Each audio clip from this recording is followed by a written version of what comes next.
Chuck Norris is more than a martial artist. He is an icon, a stoic force of discipline, justice, and integrity who has, for decades, stood out as one of Hollywood's most unwavering figures. While the world knows him for his roundhouse kicks, action-packed movies, and the now legendary Chuck Norris facts, very few truly understand the man behind the myth. His life has been one of challenges, moral principles, personal tragedies, and deeply held beliefs. And among the many remarkable aspects of his story lies something he rarely spoke about publicly: the people he couldn't stand. In this rare and revealing video, we explore a lesser-known side of Chuck Norris, the one who, despite his calm public demeanor, harbored deep feelings of disapproval, even hatred, towards certain individuals in the entertainment industry.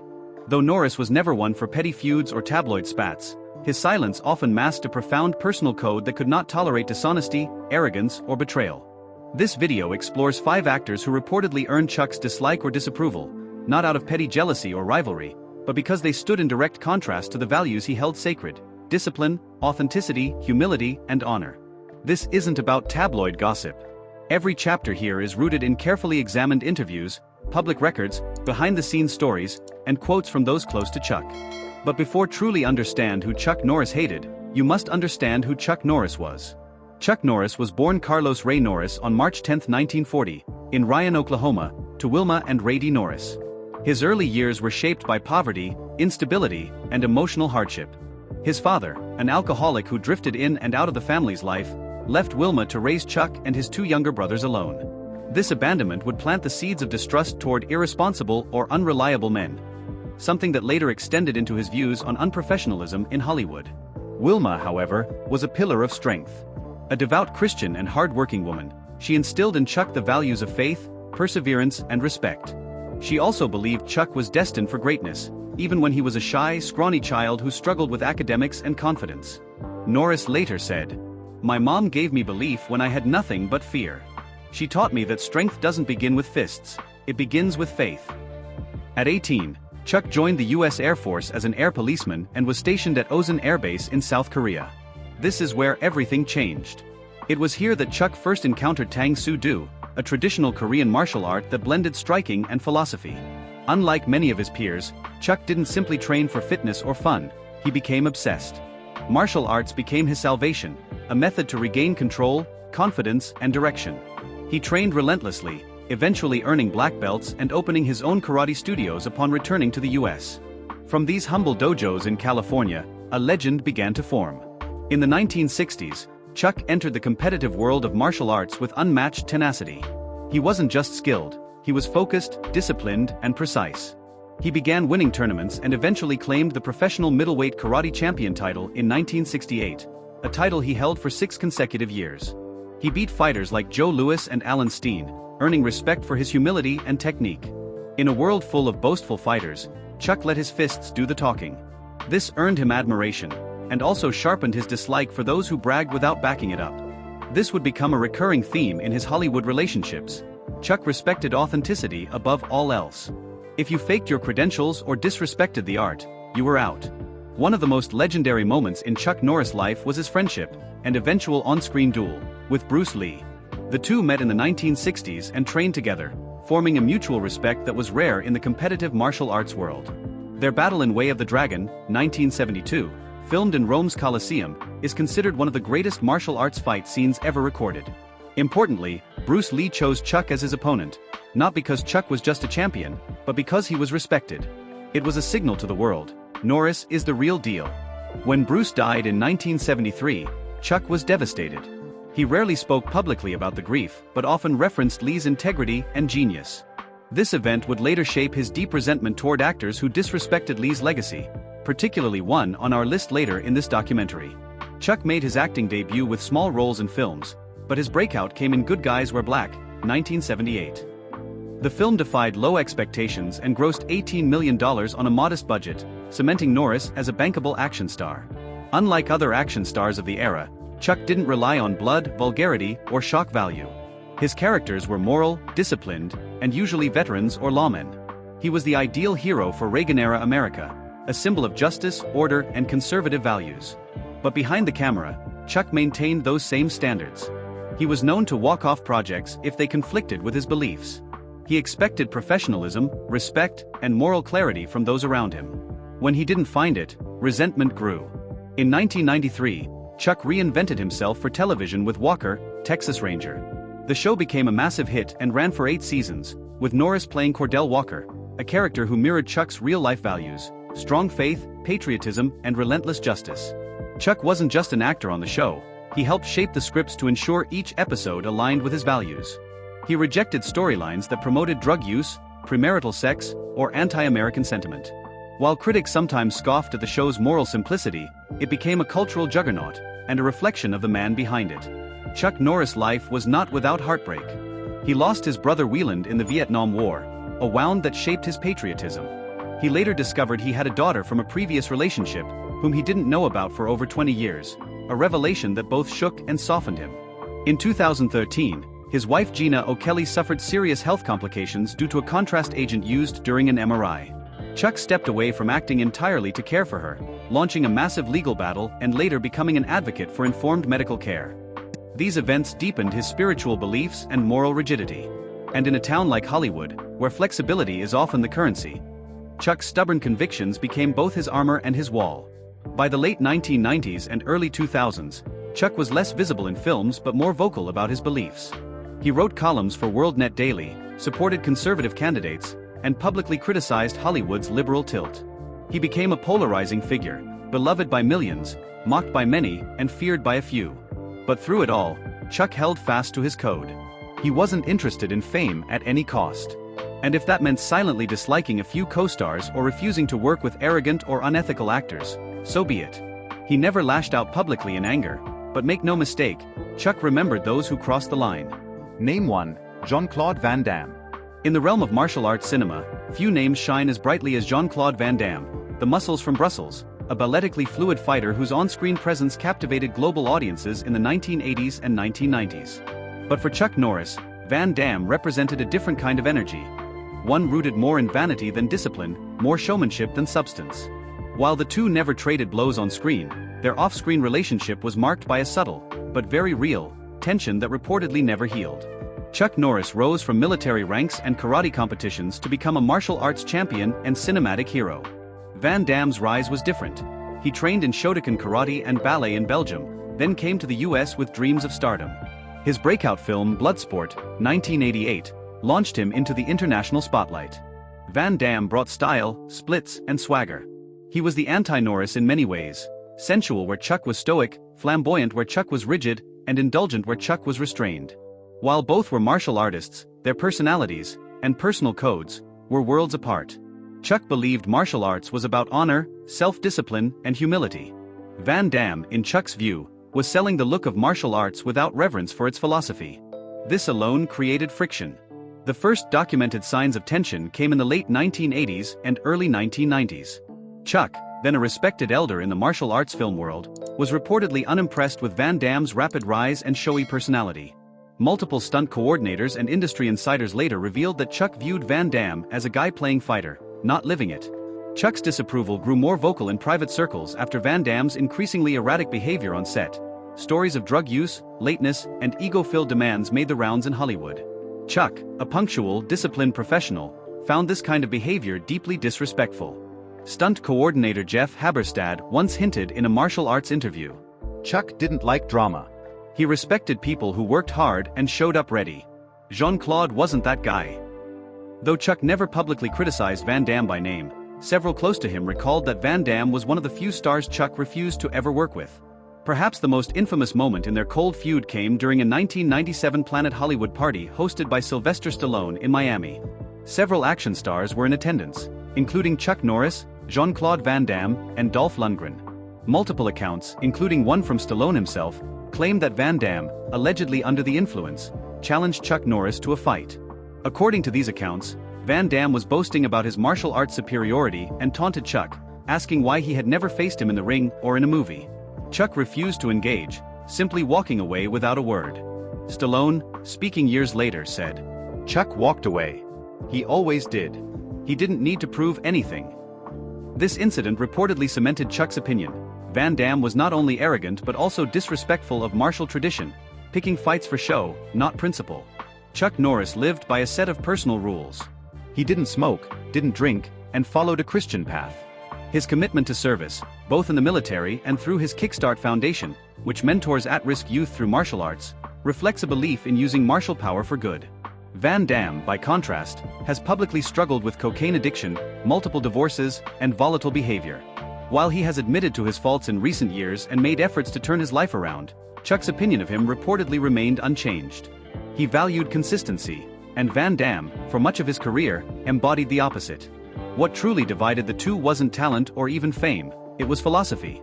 For Chuck Norris, martial arts was a lifelong spiritual discipline. For Van Damme, it was a vehicle for stardom and applause. In Chuck's eyes, Van Damme represented a Hollywoodification of martial arts, turning ancient discipline into a glamorized spectacle. This cheapening of something sacred was not just annoying to Chuck, it was offensive. Chuck once said, when asked why he never collaborated with certain stars, "Some people kick high, but they aim low." That quote, many believe, was directed at Van Damme. Despite their overlapping fan bases and genres, Chuck and Van Damme never worked together, never appeared on screen together, and never reconciled. Even in later interviews, when Van Damme offered praise for Norris, the admiration was never returned. Chuck simply stayed silent. This silence spoke volumes. For a man who rarely voiced his dislikes, the absence of any acknowledgement, no compliment, no memory, no warmth, was a clear sign. Chuck Norris did not like Jean-Claude Van Damme. And he never pretended otherwise. 2. Steven Seagal.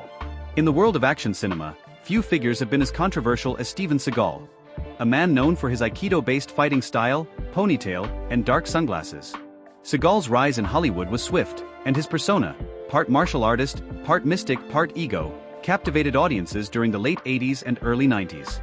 But for Chuck Norris, Seagal represented not just a rival style of martial arts, but an entirely different, and deeply offensive, approach to honor, integrity, and respect.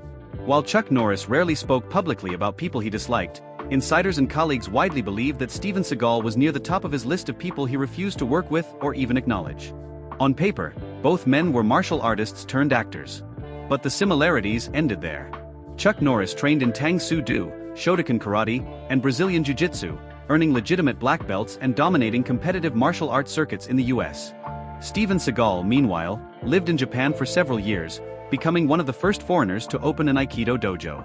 Aikido is a Japanese martial art that emphasizes using an opponent's energy against them, elegant and defensive. Seagal brought Aikido into the spotlight with films like Above the Law, 1988, Hard to Kill, 1990, and Under Siege, 1992.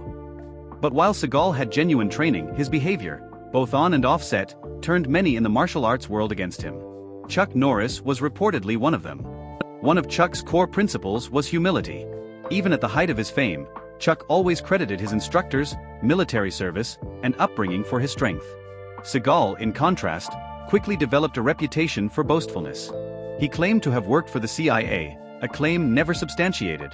He said he was unbeatable in combat, and at times spoke dismissively of other martial artists. He even said that Bruce Lee wouldn't survive in a real fight, which to Chuck Norris, Bruce's close friend, was blasphemous.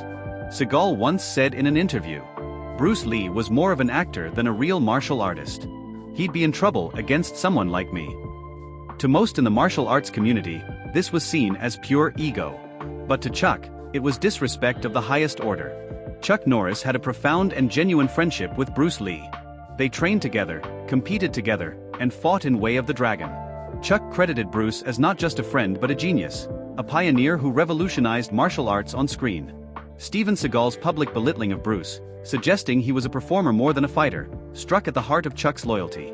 Chuck never publicly addressed Seagal's comments, but martial arts insiders say Chuck was furious. According to John Will, a fellow martial artist, Chuck had no tolerance for disrespect, especially toward Bruce. That was sacred ground. It wasn't just Seagal's comments, it was his behavior on set. Numerous actors and stuntmen accused Seagal of being rude, dangerous, and egotistical. Unlike Norris, who was known for treating crew and co-stars with kindness, Seagal allegedly injured stunt performers during rehearsals and claimed he couldn't be touched. One of the most infamous stories comes from actor and martial artist Gene LaBelle, who was working on a Seagal film in the early 1990s. Seagal bragged that no one could choke him out due to a special breathing technique. LaBelle accepted the challenge and allegedly choked Seagal unconscious, causing him to lose control of his bowels. While Chuck never commented directly on the incident, insiders said it validated everything he disliked about Seagal. someone who talked more than he trained, and who humiliated the discipline of martial arts. Despite Seagal's success, Chuck Norris never collaborated with him. Not in film, not in promotion, not even on stage appearances. He did team up with Stallone, Schwarzenegger, and even less popular action stars, but never Seagal. In 1997, a producer reportedly pitched an idea for a martial arts crossover featuring Norris and Seagal. Chuck declined immediately. When asked why, he simply said, "I don't work with people who disrespect martial arts." That was as close to a public acknowledgement of his dislike as Chuck ever gave. It was clear, concise, and final. 3. Karen Gillan. Karen Gillan, best known for her roles in Doctor Who and the Marvel Cinematic Universe as Nebula, is a Scottish actress with a sharp tongue, progressive ideals, and strong feminist beliefs. While admired for her bold performances, her attitude and outspoken views reportedly didn't sit well with Chuck Norris, particularly during a short-lived project that brought them into unexpected conflict. In 2018, producers floated the idea of an action comedy series for streaming platforms, tentatively titled Time Triggered. The premise would pair Chuck Norris, playing a retired special ops agent from the past, with Karen Gillan's character, a futuristic, sarcastic AI-augmented agent. The odd couple dynamic was intended to bring a generational and ideological clash to the screen. The pitch intrigued both actors initially. Norris, who hadn't taken a leading role in years, considered it a way to return to pop culture relevance. Gillan, looking to diversify from heavy MCU roles, found the idea hilariously retro. But according to multiple reports from inside the studio, the pre-production process quickly turned sour. Karen Gillan is openly progressive, supporting causes such as LGBTQ+ rights, gender equality in Hollywood, and climate activism. During early creative meetings, she reportedly suggested reworking some of Norris' character traits to avoid what she called old-school masculinity tropes. Chuck, who had built a career on those very traits, stoicism, heroism, traditional masculinity, felt offended. According to a production assistant, she basically wanted to reimagine Chuck's character to be more emotionally open, less macho. Chuck wasn't having it. Chuck viewed the suggestions not as creative notes but as an attack on the values he represented. Values rooted in duty, strength, and traditional roles. The relationship deteriorated rapidly. While Gillan laughed off comments and approached disagreements with sarcasm, Norris reportedly found her attitude disrespectful and flippant. The show fell apart before casting was finalized. Rumors suggest Norris ultimately walked away from the project, citing irreconcilable creative differences. But insiders say it was deeper. He didn't want to work with Gillan at all. One studio insider claimed. He told the producers, "I won't spend 6 months being insulted in scenes or behind my back." He saw Karen's attitude as not just personal, but emblematic of a generation that dismissed his values. Chuck never publicly addressed the cancellation, and neither did Karen. However, fans noted that after 2018, Chuck stopped accepting projects involving rising younger stars, especially outspoken ones. To this day, industry whispers include Karen Gillan on a short but firm list of people Chuck Norris refused to work with, not out of rivalry, but clashing principles. 4. Richard Chamberlain. While Richard Chamberlain was once hailed as the king of the miniseries, known for his work in Shogun, The Thornbirds and Dr. Kildare, Chuck Norris reportedly viewed him as the opposite of what a leading man should be: elitist, pretentious, and disconnected from reality. In the late 1980s, a historical adventure film was pitched with a surprisingly ambitious cast. Chuck Norris would play an American military man stranded in Asia, while Richard Chamberlain would portray a cultured European scholar. The clash of survival instincts versus intellect was meant to drive the narrative. The film, tentatively titled Beyond the Empire, never made it past the early development phase. The reason? Chuck and Chamberlain couldn't stand each other. Rehearsals were strained from the start. Chuck, ever practical and straightforward, believed in training for fight scenes, improvising action, and keeping dialogue simple. Chamberlain, a classically trained actor, insisted on script fidelity, rehearsed mannerisms, and layered character motivations. A crew member recalled. Richard corrected Chuck's delivery during a table read. Chuck didn't say a word at the time, but he left early that day and didn't come back. The two men came from entirely different schools, Norris from the real-world grit of martial arts and patriotism, and Chamberlain from the ivory tower of theatrical prestige.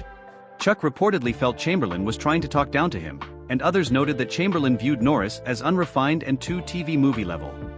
After just 2 weeks of script readings and planning, the film was quietly shelved. No official statement was made, but production documents revealed the core issue: irreconcilable artistic and personality differences between lead actors. Chuck later alluded to the experience during an interview, saying, "Some people live too long in pretend worlds. Real heroes aren't made in rehearsal rooms." Many believe this was a veiled swipe at Chamberlain. 5. David Carradine. Among all the names Chuck Norris reportedly disliked, David Carradine held a uniquely frustrating place. Carradine rose to fame in Kung Fu, 1972-75, portraying Kwai Chong Caine, a half-Chinese martial arts monk, despite having no martial arts background at the time. For Chuck, this was not only an insult to martial arts but a blatant misrepresentation. The very premise of Kung Fu was controversial within the martial arts community. The show was originally conceived by Bruce Lee, who pitched a story about a wandering Shaolin monk teaching self-defense and Eastern philosophy. Studio executives rejected Lee, due to concerns about an Asian lead, and cast Carradine instead. To Chuck Norris, Bruce's friend and training partner, this was unforgivable. Chuck felt that Carradine stole a role that should have gone to Bruce, and then performed it without respect for martial arts discipline. Unlike Norris, who had won karate championships and trained for decades, Carradine learned basic movements for Kung Fu on set. His moves were choreographed and stylized, not earned through years of study. Chuck once said in an interview, "Martial arts isn't about looking good on screen, it's about respect. You can't fake that." To many, this was a jab at Carradine, who later became known for portraying martial artists in Kill Bill and Kung Fu. The legend continues, while still lacking real martial expertise. In 1984, producers tried to pitch a cross-generational martial arts film that would bring Chuck Norris and David Carradine together in a redemption narrative. The old monk meets the American fighter. Chuck refused outright. He reportedly told his agent, "I won't fight someone who never learned how to." Their paths never crossed on screen, a deliberate decision on Chuck's part. Even after Carradine's death in 2009, Chuck never spoke about him. No condolences, no tributes, no public statements. For someone who honored even his fiercest rivals, like Bruce Lee, this silence spoke volumes. In martial arts circles, Chuck's opinion became the standard. Carradine was a fake monk, an actor who borrowed credibility he never earned. Chuck Norris, known for his strength, discipline, and unwavering code of honor, has spent decades building a legacy rooted in respect for martial arts, for country, for truth. While the world sees him as a quiet warrior, behind the scenes he has made strong decisions about who he chooses to work with, and who he quietly distances himself from. From Karen Gillan's cultural clashes, to Richard Chamberlain's elitism, to the ultimate betrayal he saw in David Carradine's unearned martial arts image, Chuck's reasons weren't always loud, but they were clear. For him, it was never about gossip or Hollywood drama. It was about values, respect, and staying true to who he is. Love him or criticize him, Chuck Norris has always lived by a code. And in Hollywood, a place filled with egos and illusions, that code has often come at a cost. If you enjoyed this video, don't forget to like this video if you're a fan of classic action stars like Chuck Norris. Subscribe to our channel for more epic, in-depth celebrity videos, shocking truths, and the stories Hollywood doesn't want you to hear. Hit the bell icon so you never miss any videos. And drop a comment below. Which Chuck Norris moment is your favorite? Or which actor do you think he secretly respected the most? Thanks for watching.